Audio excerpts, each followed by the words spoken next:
তো দ্বিতীয় ভিডিও নিয়ে আইছি। একটা পুষ্কুনির মতো কাটা হয়েছে অনেক আগে। মগ বরিশাল এলাকায় কুয়া কাটতে আমরা এই মাটি উঠাইছি। মাটি উঠানোর পর আর সবজি হয় না।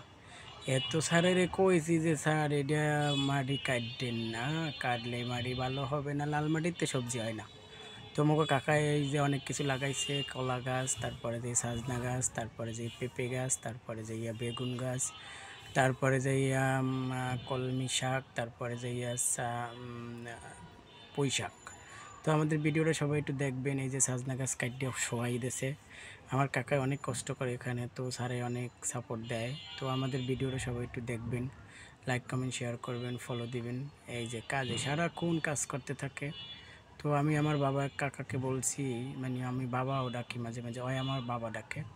তো আমি বলছি কাকা তুমি এত কষ্ট করো রোদে, তা জিরে জিরে করবা সব সময়।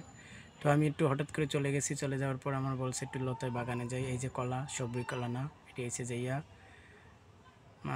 সাগর কলা গাছ দেখেন সবাই, আমাদের এখানেও সাগর কলা হয়েছে। তো সবাই একটু দেখবেন। এই যে পানির ব্যবস্থা আছে। আমি বললাম কাকা তো ওখানে তো পানির ব্যবস্থা আছে, মাঝে মাঝে পানি দিয়ে দেবেন। বলছে ঠিক আছে, সবজি লাগাইলে মাঝে মাঝে পানি দেওয়া হয়। এই যে কলা গাছ আছে, অনেক কলা হইতেছে, কিছু কিছু ছোটো বাচ্চা আছে।